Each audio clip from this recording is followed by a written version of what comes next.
Merhaba kıymetli dostlar. Bu videomuzda tarihçi, yazar Halfi'nin 19. yüzyılda Kürdistan üzerine mücadele isimli kitabından 1830 yıllarında Çarlık Rusyası ve Kürtler isimli başlığı paylaşacağız.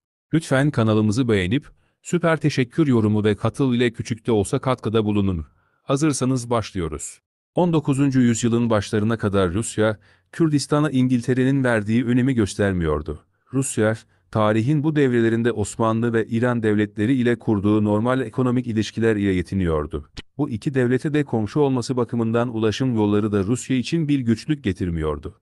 Kürtler ve Rusya ile gerçek anlamdaki ilişkiler 19. yüzyılın başlarında meydana gelen Rus-İran ve Rus-Osmanlı savaşları sırasında kurulmaya başladı. İran şahları ve Osmanlı sultanları Kürtlere aynı zamanda bir savaş maddesi, savaş yakıtı gözüyle bakıyorlardı.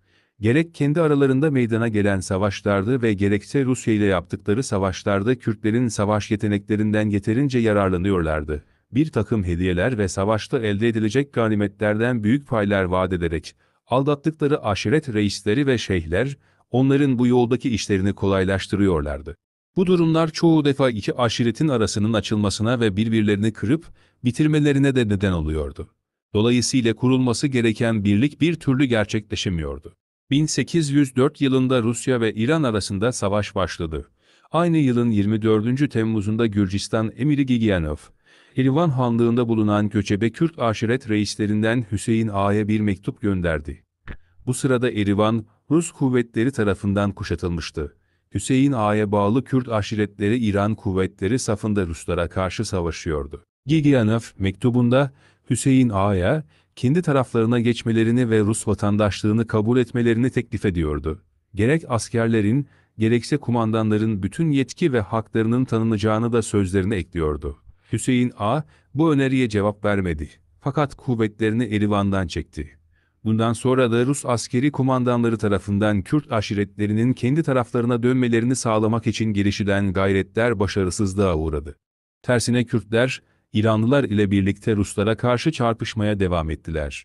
Rus topraklarına girdiler. Buna karşılık General Neseftayev, Kürtler tarafından işgal edilen Kicer Kalesi'ne karşı saldırıya geçti. İki taraf arasında şiddetli çarpışmalar oldu.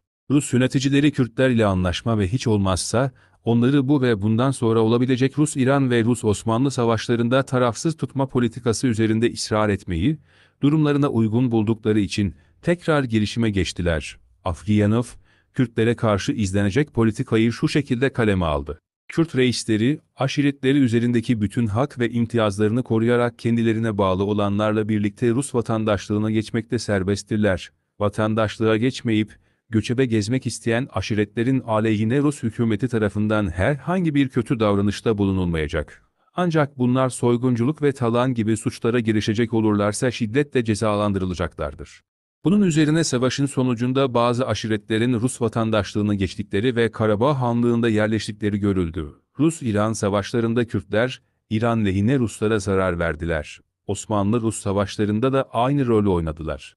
Kürtleri kendi çıkarlarında ustaca kullanmaları, yapılan savaşların daha çok Kürtlerin vatanları üzerinde meydana gelmesi, Rus yöneticilerinin onları kendi taraflarına çevirmek ve aralarında dostluk bağı kurmak için gerekli çalışmaları yapmakta ihmalkarlık göstermesidir. İngiltere, diğer savaşlarda olduğu gibi Rus-İran savaşında da rolünü oynamaya ve duruma müdahaleye başladı. İran ordusuna erzak, silah yardımı yaptı. Askerlerine savaş eğitimi için İngiliz subaylarını gönderdi. 1826 ila 1827 Rus-İran Savaşı'nda İran'ı yenen Rusya, Erivan'ı kendi sınırlarına kattı. Erivan Hanlığı'nın Rusya'ya katılması sonucunda Kürtlerin sayısı burada daha fazlalaştı. 1826 ila 1828 Rus-Osmanlı Savaşı'nda ise, güneydeki Kürtler, bu savaşta belli başlı fiili rol oynamadılar. Önce savaş bunların topraklarından uzakta oldu. İkincisi, Osmanlı zulmüne karşı olup, zaman zaman hükümete karşı giriştikleri milliyetçi eylemlere, Osmanlı yönetiminin çok şiddetle karşı koyması ve katliamlara girişmesi, Kürtleri onlardan tamamen nefret ettirmişti. Osmanlı yöneticilerinin kötü yönetimi, asayişi ve güvenliğini sağlamaktan uzak kalmıştı. Bütün bu nedenlerin sonucunda Kürtler, Osmanlı saflarında başka bir devlet ile savaşmak istemiyorlardı. Bunun içindeki Kürt beyliklerinden Botan, Revandus, Badinan, Hakkari ki bunlar Osmanlı yönetimi altında sayılıyordu, bu savaşa katılmadılar, tarafsız kaldılar. Buna karşılık Hesen Ağa'nın yönetiminde Yezidi Kürtler Rus saflarında savaşa katıldılar. Ancak arazileri savaşa sahne olan bir kısım Kürtler de bazen Ruslar ile bazen de Osmanlılar ile anlaşma yapıyorlardı. 1828 ila 1829 Osmanlı-Rus Savaşı'ndan evvel Beyazıt Sancaklığı'na egemen olan Behlül Paşa ki bunun yönetiminde göçebe Kürt aşiretlerinden bir kısmı da vardır, Çarlık Rusyası'na elçisini göndererek askerleri ile beraber kendilerine katılma ve Osmanlılara karşı savaşma amacında olduğunu bildirdi. Ancak Kafkas ordularının kumandanı General Baskifiç, henüz kendisinde Beyazıt'a hücum gücü görmediği için Behlül Paşa'nın bu önerisine önem vermedi. Ancak bundan 2 ay sonra hazırlıklarını tamamlayarak önce çarpışmakta olan Erivan birliklerinin yardımına gitti. Oradan Beyazıt Sancaklığı'na yürüdü. Behlül Paşa, şehri savaşmadan teslim etti. Bunun arkasından hemen Toprakkale'yi de alan Rus kuvvetleri, Mış Paşalığına doğru harekete geçtiler. Ancak Şakir Sancaklığı'nı ele geçirebildiler. Rus Baskifiç, Erzurum üzerine yürümeden önce Kürt aşiretlerinden bir bölümünü kendi tarafına çekebilmek için çalışmalara başladı. Çünkü bunda başarılı olduğu takdirde Osmanlıların en önemli güçleri ellerinden alınmış olacaktı. Ayrıca kendi cephesinde bulunan Kürt kuvvetlerinin bir kısmını Diyarbakır, bir kısmını da Sivas tarafına Osmanlı askerlerini oyalamak için gönderdi. Bundan başka Korganov ve diğer kumandanlarından bazılarını Muş valisi Emin Paşa'ya, Zilan aşiretinin reisi Hüseyin Ağa'ya, Sipki aşiretinin reisi Süleyman Ağa'ya gönderdi. Elçiler bu reislere kendi taraflarına geçtikleri takdirde, zaferden sonra Beyazıt ve Erivan'da paşalıklar ve mutasarrıflıklar verileceğini vaat ettiler. Ayrıca Baskific'in önerisi üzerine Nikola, Kürt aşiret reislerinin kendilerine döndükleri takdirde dağıtılması için 100.000 altın ruble verilmesine de izin verdi. Yalnız gerek Emin Paşa, gerekse diğer reisler ile tam bir anlaşma sağlanamadı. Ancak önemsiz sayılabilecek bir bölümün savaşta tarafsız kalması sağlandı ve bu durum, Rus yöneticilerinin Kürtler üzerinde etkinlik sağlamasının kolay olmadığını gösterdi. Daha doğrusu yöneticilerin başarısızlığı sayıldı. 1829 Temmuz'unda Rusya'nın Erzurum'u işgal etmesi, Osmanlıların durumunu son derece güçleştirdi. Etkinliklerini bu bölgede hayli azalttı.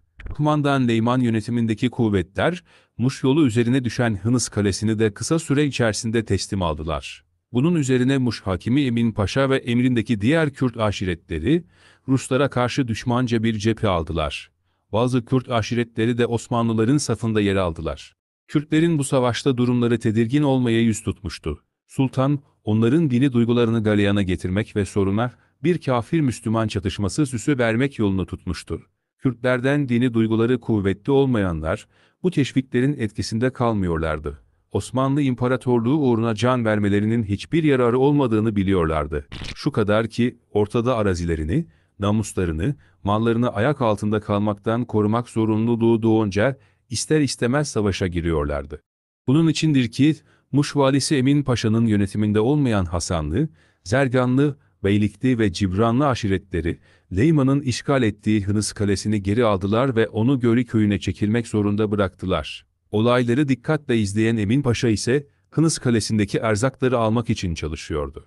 Savaş, Rusların lehine gelişiyordu. Baskifiç, Kürtlerin bir kısmı hariç, diğerlerinin tarafsız ya da kararsız, yahut yer yer Osmanlıların safında savaşa girip de kendi taraflarından dönmelerinin nedenlerinden birini de, savaş Rusların aleyhine sonuçlandığı takdirde, tekrar Osmanlıların yönetiminde kalacak olan Kürtlerin, eskisinden daha şiddetli baskılarla karşı karşıya kalacakları korkusuna bağlıyordu. Nitekim Fransız ve İngiliz sefirlerinin İstanbul'da barış için teşebbüse geçtikleri ve anlaşmayı, Rusların işgal ettikleri bütün topraklardan çekilme koşulu ile yapacakları haberi geliyordu. Eylül 1828'de General Siricif kumandasındaki kuvvetler tekrar Hınıs üzerine gönderildi. Erzurum'un güneydoğusuna düşen yerde yapılan şiddetli çatışma sonunda kesin bir sonuç alınmadı. Yüklü miktarda erzak ve meyve elde edildi. Bundan sonra Beyazıt ve Toprakkale mıntıkalarında şiddetli çarpışmalar devam etti. Osmanlıların bu iki kaleyi almak için yaptıkları hücumlar geriye çevrildi. Bu sırada 2000 kadar silahlı Kürt askerinin Rus kuvvetleri ile birleştiğini Baskifiç haber verdi. Bunun ardından Baskifiç şiddetli bir saldırıya geçerek Hınıs'ı teslim aldı. Eylül sonuna doğru Malazgirt, Ekim ayında ise Muş işgal edildi. Emin Paşa kaçtı. Savaş artık sona ermeye yaklaşmıştı. Barış Anlaşması hazırlıklarına başlandığı sıralarda Baskifiç, Beyazıt sancaklarının Rus yönetiminde kalması fikri üzerinde direniyordu. Bundan önce de Dışişleri Bakanı Misterud'a yazdığı yazıda, Rusya'ya bağlı ve yarı bağımsız şekilde bir Beyazıt sancaklığı kurulursa ve burası Osmanlıların yönetiminden kurtarılırsa, bu sayede Kürdistan'a ve Kürtlere nüfuz etmenin çok daha kolay olacağını ileri sürüyordu. Ayrıca bu durumun önemini Petersburg'a da bildiriyor, gerek yörenin stratejik önemini, gerekse savaşlarda Kürtlerden görecekleri yardımları anlatıyordu.